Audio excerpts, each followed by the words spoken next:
We're asking the question of whether Trump is sane or insane on this occasion of the so-called unhinged, expletive-full social media post, which has given people to suggest putting the 25th Amendment into activation on this specific point of that Vance and half of the current executive could go to the president pro tempore of the Senate and the Speaker of the House and deliver a written declaration stipulating that Trump is no longer able to how did they put it? Discharge his powers and the powers and duties of his office. So now I want to say. So first of all, I want to say we have to look at how law operates altogether, and how it operates in the American context, in order to say whether there's any sense to this suggestion. And also we have to look at so like how are we interpreting the 25th Amendment, and is it at all plausible that it could be invoked, as it would be better by far to do that than it would be to go into another round of impeachments if it's not known in advance that there's sufficient votes in the amongst the Republicans to carry it over, which there probably wouldn't be at this point. It would be much better to do it directly. This would not be a coup, but it would be rather the removal of an honorable officer who is deemed to be, let's say, due to age, we'll say, is no longer able to fulfill his duties in the way he would like to. So in a way, he would be taking himself off the road, if you like, off the court. And then certainly with assurances that it's sort of the poisonous lawfare and such things would not be pursued after he would step down. That would be also that if it is a consolation, that consolation should be made by the Democrats in some substantial way. Okay, now that's so the irresistible attractions of Hegel are active, and actually we're trying to sort of we're being drawn towards them. But we have to first wade through what I just said, these legal issues and some other issues. First of all, I'll state directly a case is showing. So I guess my thesis would be the exact words of these clauses matter and they don't matter. Clauses in the Constitution. Why? Because, I mean, so not just with like Richard Epstein or somebody like that is coming up. I mean, Richard Epstein also plays the role as a jurist on occasion, where he writes his book saying Trump could possibly have a third term. He's strictly forbidden to run for a third term. He can't stand election a third time, but he could. There's nothing forbidding him from holding office a third time, and then there's other mechanisms already in the Constitution for how that could happen. And then he makes this type of argument. But we're not talking here about Richard Epstein, or not to say Roy Cohen. We're not talking about Cicero. We're not talking about Johnny Cochran, our sort of dirty attorneys playing dirty ball, as in a certain way is it's a positive valence for attorney to have a little bit of a reputation for being some kind of playing dirty ball of some kind, the Pam Bondian. So Pam Bondi is probably the queen of all this type of people in a certain respect. I mean, there's probably others that are even worse, that weren't willing to go into the orbit of Trump and be sort of thrashed. But nonetheless, I think it's just fairly representative of actual lawyers and the way they are. But now we're talking about actual, the Supreme Court justices and the high jurists are also just like this, in that one could say the actual wording of the actual clauses does and does not matter, which is self-contradiction, and it requires some explanation. But let me just give it a quick example from the sort of being able to look at something is a lot better than 1,000 sort of words going on and on in a general way in the style of John Dewey or somebody that never gives you sound examples. Let's just look at two examples. Elena Kagan on the left said that not in recent years in a case, all her colleagues didn't understand the word tangible nor the word intangible, neither in the common acceptation, the vernacular, nor in any sense of a legal term of art. So there's these radical disputes over words and these clauses, not to say over the way the words grammatically mix together. And, I don't know, the order of the words, and so the syntax or whatever. And the overall meaning and what analogies hold and what analogies don't, which even takes us out of the side of the sentence into this metonymic nightmare of all umbras, as it were, of all psychological umbras.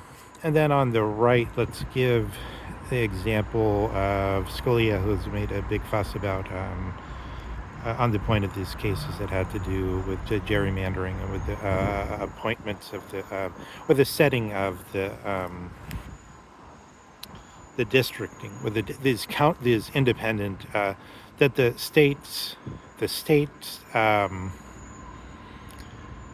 legislatures would sort of contract out, and I think it's still done, with contract out and get other people that weren't elected to the legislature in a separate body to draw the lines of the districts.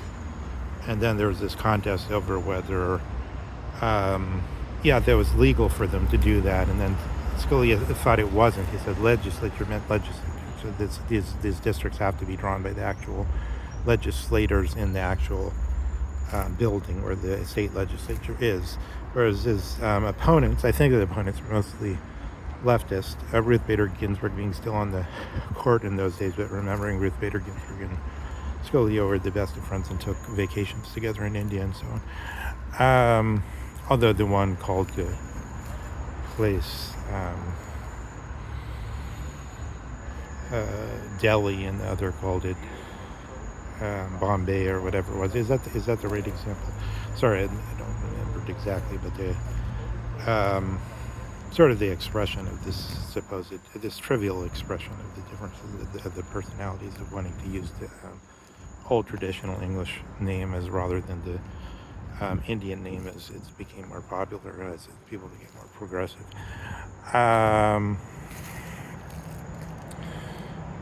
So I think they gave their wrong names, but that could easily be looked up, and then it's not important. But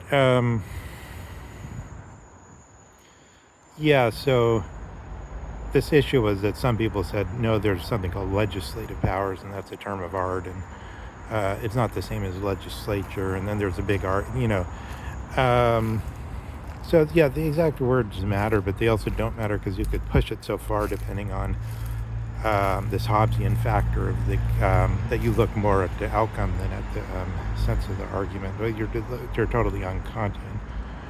Kant on the point of that is absolutely forbidden to lie if you set your nature properly according to reason, so that you're the most free in this sense. Okay, so there's infinite problems, and there's the problem. Let's give a third example. There's a problem which is called the problem of the umbra. It is sort of the problem of the umbra is sort of the problem of Das Man in a way. there has to be a personal, authentic, docile view of the issue is what these Hart-Fuller debates are sort of tossing about. And they say that it's like one case that exemplifies this is there's a park, and then there's a rule that says no vehicles in the park. But then but then some guy, and it's always one wants to say, oh, somebody's bringing a case and it's just obviously irrational. But these cases are still taken. And sometimes they win. So like say somebody would say, yeah, these people are bringing wheelchairs into the park. And then somebody said, well, obviously that's not what they meant by vehicles in the park, okay? Yeah, this kind of thing is yet one more way in which, the actual words of the law matter, but yet they don't matter somehow. So we have this so we're focusing on this situation as our center, as the, if Vance and part of the executive would, come together and deliver this verdict, right? Would that actually be upheld, and would it be upheld by the 25th Amendment?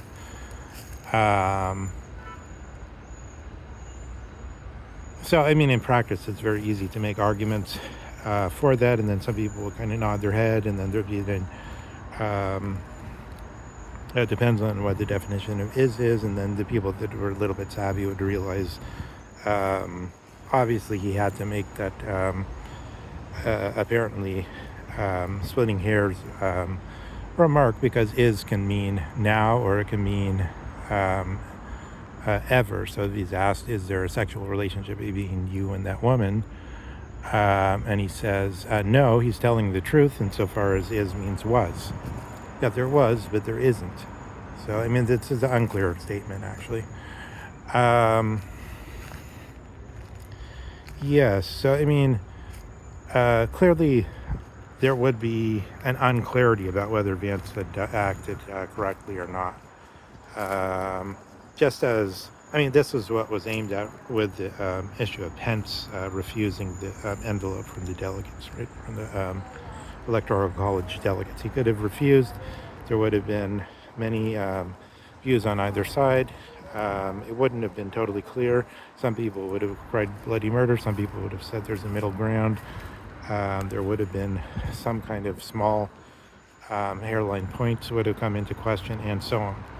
Okay, so during all this time, we could say, what's at issue? What gives this the... So remember, Trump has made an ultimatum. So according to many people, he's going to commit war crimes. But it's arguable. He's going to commit war crimes at an exact moment. So some people are saying, okay, he wants to rig the markets and so on, and maybe he owes his creditors some money, and the kingdom of Epstein is in play and so on.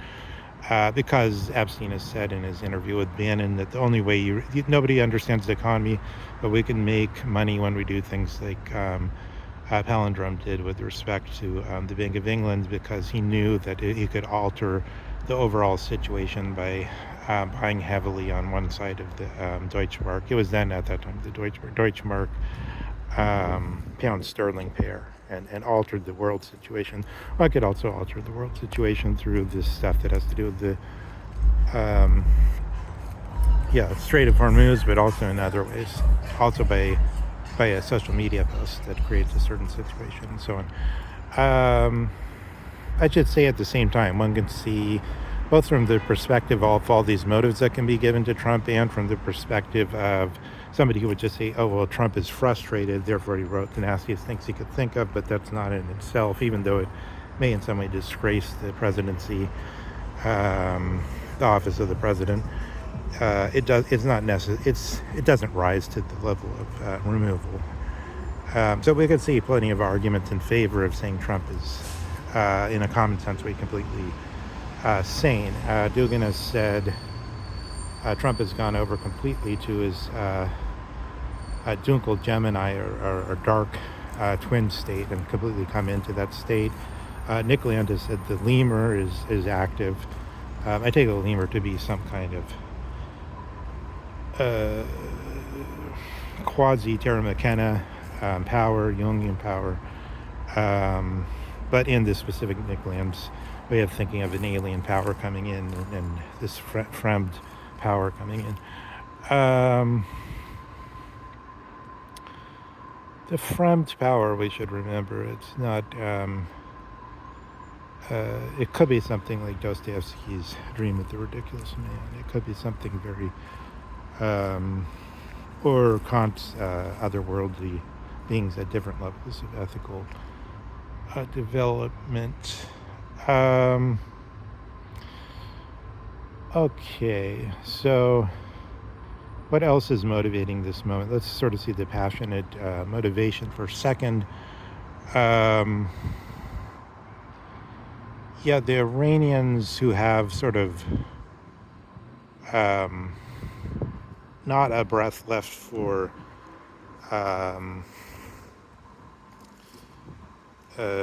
how should one say, bewailing their pain and their dead, or even any strength left to weep, nonetheless are in a sort of a loud song making a praise of Ali and Hussein and the other saints of the Shia.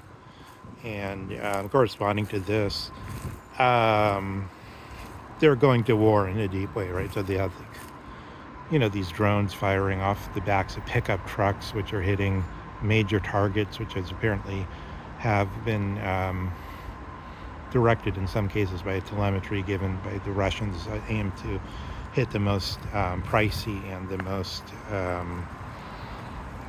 also, I suppose, in some way the most strategically valuable targets, sometimes some radar installations and some other things. Not to mention some that have gone awry and hit, in one case, that apartment complex in Dubai, I believe. That was probably an error. But in any case, yes. So we see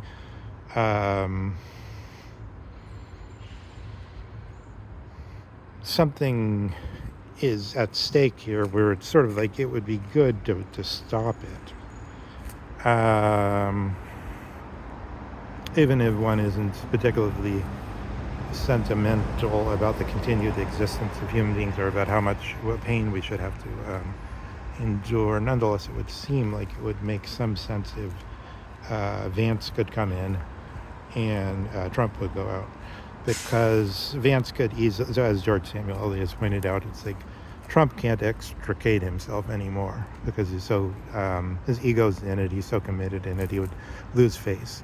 Vance could just say Trump was very old, they went a little bit too far,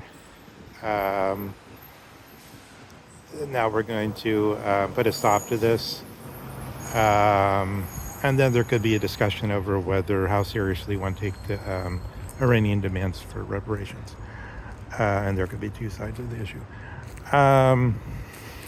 Okay, but now is this irresistible attraction of Hegel actually active?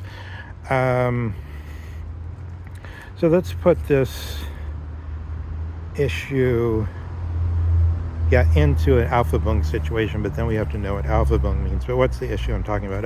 Whether or not it could be said that Trump, who from many points of view seems to be perfectly sane, is crazy. So the argument I want to make, what makes a Hegelian argument, is that there could be people who, so they say the banality of evil argument, for instance, somebody's asked to look into all the technical details involved in shipping people in train cars from Berlin to Auschwitz or whatever it is, and figure this stuff out. So it's like how many people can fit in the cars, and what's the weather like? Will they die on the way, or will the stench, if they're not giving bathrooms, will the stench be so bad that the guards won't be able to stand it, and so on.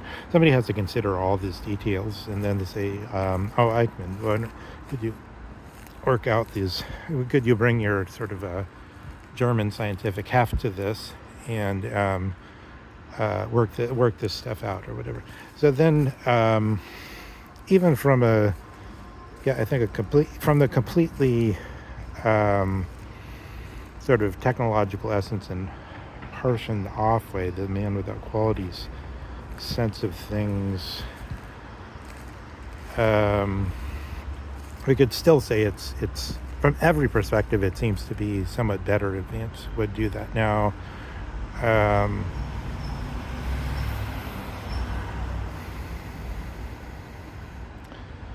yeah, because there's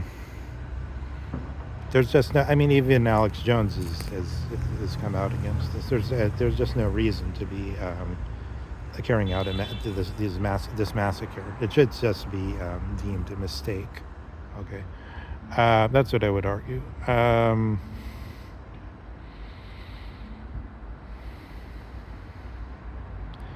But in what way? So in this sense, yeah, but I wouldn't want to say, but in this sense, I don't really want to make the argument, or do I, that Trump is insane because he's doing something that's not really in the interest of America, and it must be stopped. I don't know that argument would go, and that's not the argument I want to make. What I want to say is rather, if there is a logic of our time, and then you say certain times have the logic of the evil, so that even the so in the Iliad, in the Greek Iliad, they talk sometimes about a blameless man, amōmētos. I'll put that in the notes. Blameless. Let's use that as the sort of baseline. But it can't be taken in too extreme a way. Like, I mean, yes, of course, everybody says Trump has character flaws. He has a big ego or whatever. Or an inferiority complex, which is what amounts to the same thing.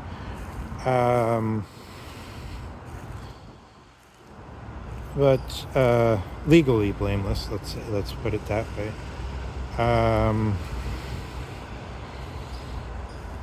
Yeah, maybe that's according to the Dr. Phil version. That means that we have to judge according to our time.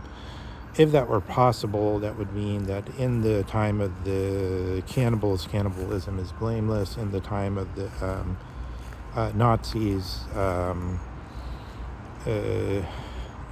the acts of Nazis are blameless. In the time of the Americans, the act of Obama of murdering Gaddafi and so on was blameless. But is that so? Okay, what's the problem with the Dr. Phil version? It's because of the exact same reasons as the Nuremberg defense, because you can't really say just because I lived in a certain time and these were the standards that they were same standards. They may be insane standards. So that's the argument I want to make in a Hegelian way, is that if what Obama did and his Valkyrin and the people who supported that, Kagan and so on, if that was insane to kill Gaddafi and spread chaos, and also according to the notion of Operation Timber Sycamore, Obama did the same thing basically in Syria, but it's a little bit more complex. If those are insane acts, but they're also acts that are they're fitting the whole American, the underlying unity of the American political order, especially if you looked at it from something like the perspective of James Angleton. Okay. There's enemies, they constitute everyone, and they're constantly trying to do bad things to us. We're at war, there's always a war. This is the position, by the way, which was held basically at all times and in all places, and you see it in Plato's nomoi, or laws. This is exactly what Lacedaemonian or Cretan is saying.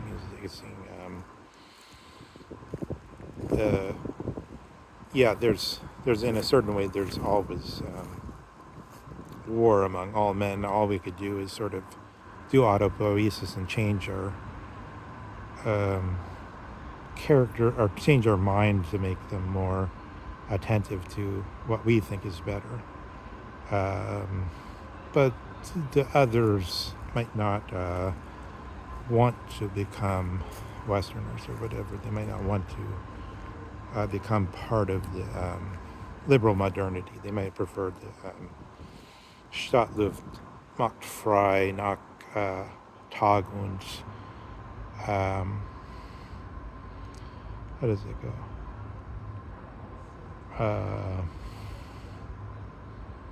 Jahr und Tag, I think. A year and a day. The city air makes free in a year and a day. That was this old saying from the Middle Ages when Goldmund and Narcissus and Goldmund was set in the Hermann Hesse novel, because I mentioned that because the lead characters are wandering around mostly from Germantown to Germantown, right? So even when there weren't the liberal freedoms, there was in some way. You just have to sort of risk running away. And when you were under the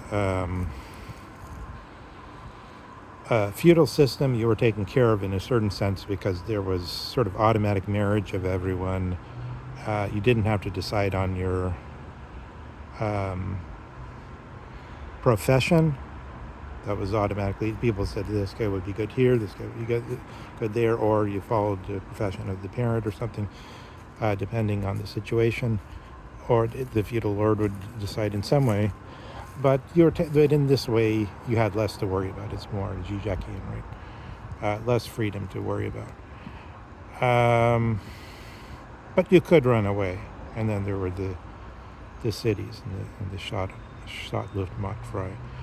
And then the idea of the Jahr und Tag is if they don't claim you back, if the feudal lord doesn't try to claim you back in a year and day, then you're part of the city, and you enter into a new code of laws. But so that example is useful because Hegel himself is operating, and we're trying to say what the Alphabung is now quickly, because it connects to what we're alphabunging with is sort of the standard of who's sane and who's insane.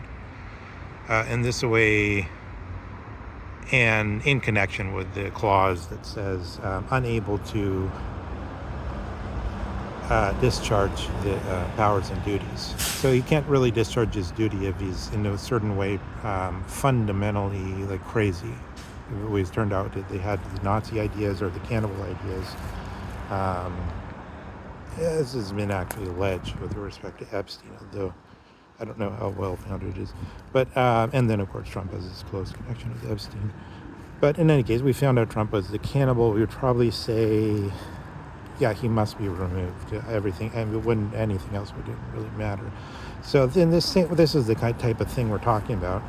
But then say we ourselves sort of moved in our position because we realized all the Americans are insane.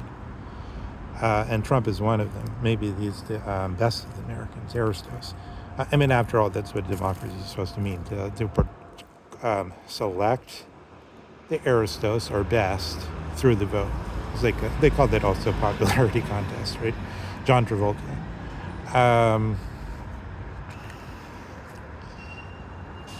Think of the movie Carrie.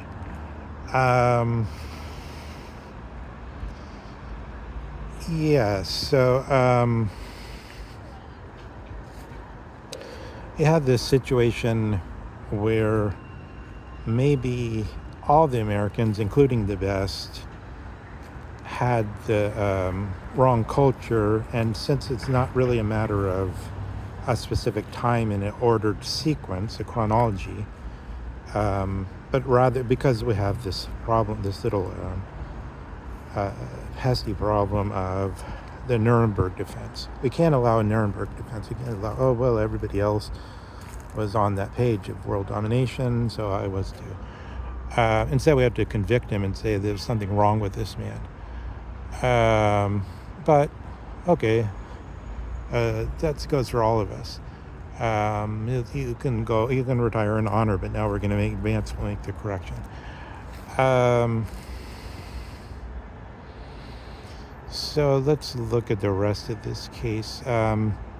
Hegel, we have to construct Alphabung a little bit.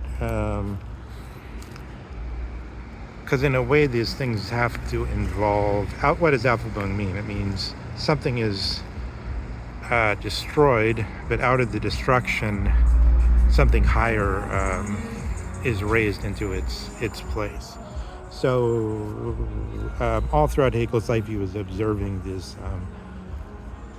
rights being granted. It's like I just said, it's not actually that clear. It's tragic in a way, because you lose quite a bit by claiming so-called freedoms, as Zizek was always arguing. He argues that in the case of the misuse of Dostoevsky's saying, Dostoevsky wasn't talking on this level of Dostoevsky wasn't talking in the same notion of the changes of the minds or geists of cultures as Hegel was, or of the movement of the idea across the universal Dasein history, or the fate or destiny of Dasein as it moves by all this, by the dialectic. Dostoevsky wasn't thinking of that, but nonetheless, it's sort of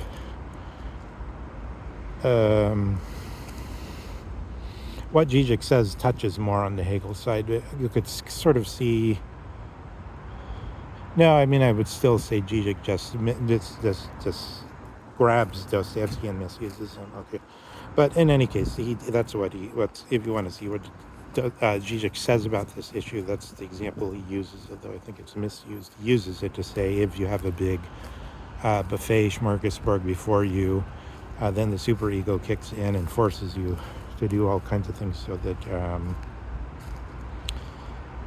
nothing is forbidden actually backfires, something like that.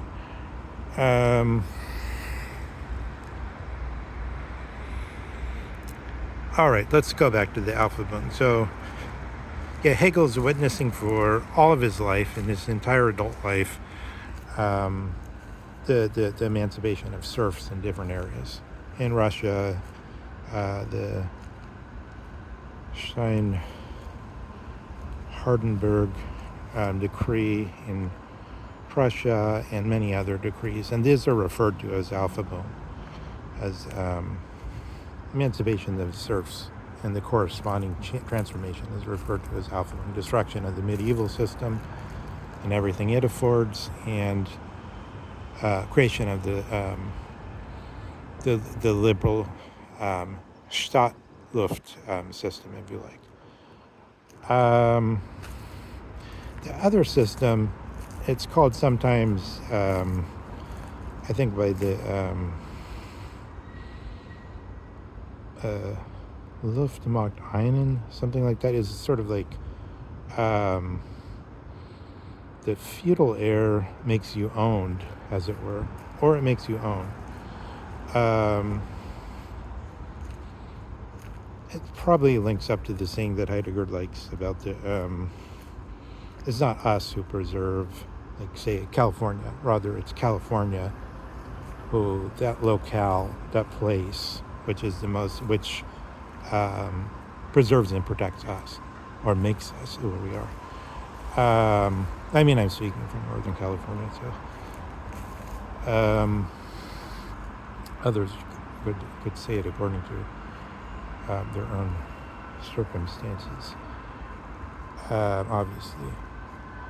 So, the recognition of the old order as something bad, as the feudalism was understood as something bad, would be like the recognition of the unitary, so far as the two parties both recognize the Constitution, so far as the two parties both recognize all kinds of things, and they have a underlying unity, no matter how much their disagreement is and how much they pretend to be on the point of woke versus populism, to be totally out of the circle, as it were, the returning circle of left and right. If the whole thing were recognized, you see, there would have to be, some total awakening to seeing the whole thing and to seeing oneself as part of that whole thing, the whole American thing, described as Democrats and Republicans. Of course, there's all kinds of other groups that say, let's get out of this, the groups that claim to be more radical. But they become so quickly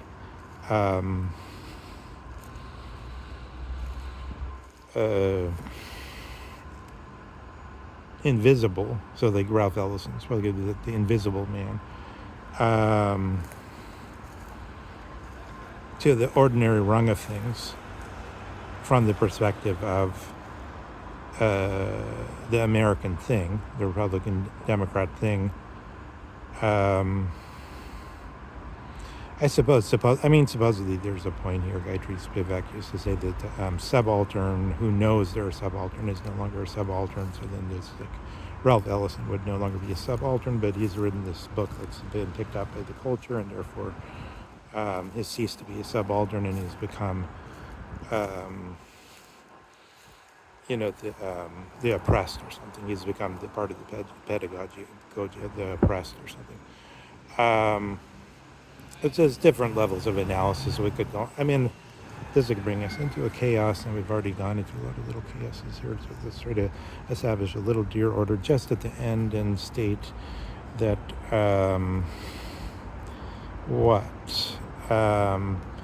the clarity about what the whole thing that we're supposed to push away or destroy, and the whole thing that we're supposed to raise up and make is like, that's in a way this is the function of the questioners or thinkers, to bring this into vision and sort of sustain it, and so people could see it a little bit.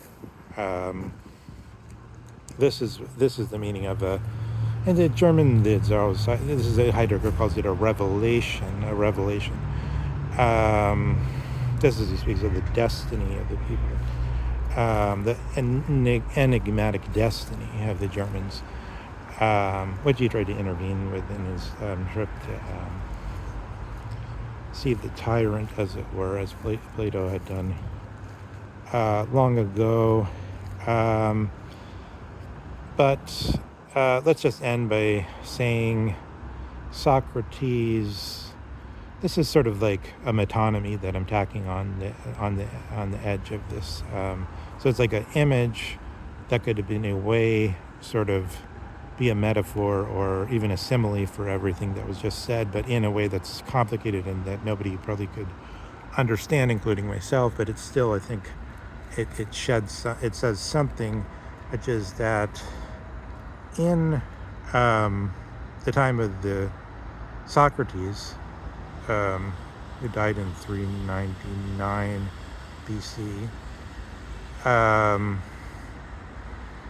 when he had first become popular and there's people who are gathered around him, some of them sent a pilgrim or a theorist, from which we get the word theory, to Delphi, to ask this question about who is the most wise. Is Socrates the most wise? The other side of this is that usually the only ones that would send these pilgrims, who were also sort of ambassadors, so to the Thracians, for example, if they were to go see the sort of, just as in India today, you got like little shrines and stuff. They would go see the shrine of the Thracians and see what the Thracians revered, who their saints were, and so on.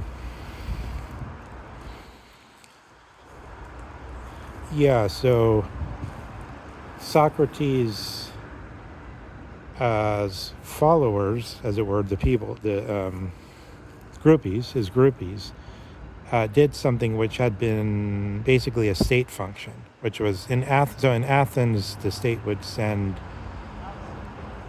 both to people like the Thracians, who were allies for a time, and regularly to Delos, sacred to Apollo, the god of reason, who, however, in his cult, they would send the Theorus or ambassador to this island regularly, but it also established the cult of Theseus, who is especially representative of the Greek democracy, as against more so than Athena. All the Greek policies, the 2,000 or whatever that there were lit by Apollo, but only the Greeks were especially lit by Theseus.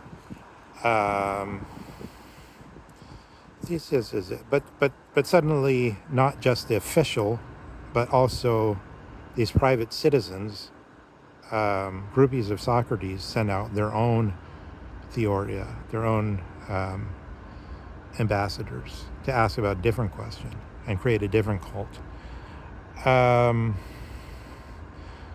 So just the last word here, I think in a bastardized form, okay, not in the most full human form, but in a bastardized form, according to a certain typic or type group, if we see Alex Jones as a kind of Agamemnon type in a certain grouping, but a very bastardized one, not the full Agamemnon type. We could see Joe Rogan as a Theseus type. This is sort of the way these types work, but in the hero worship, they're far more perfect types. I think in a certain way, if you think of somebody like Trump in a fuller form, you could think of Toshiro Mifune in a way. This kind of personality that goes, it's perfectly happy with going away from the consensus and all the normal ways of doing things, or in a sort of smaller, more perfected version. I think Benicio del Toro is in that, is sort of like that. I mean, Benicio del Toro is an intelligent guy, but he has a slight he's like dense in a certain way. In a way it comes off as good, but in a way it comes off as dense. Like he's not intellectually agile where he hears things. I think the archaic Greeks had a very fine sense of this human personality directions, as it were, and this is what was playing a role in their cults. But then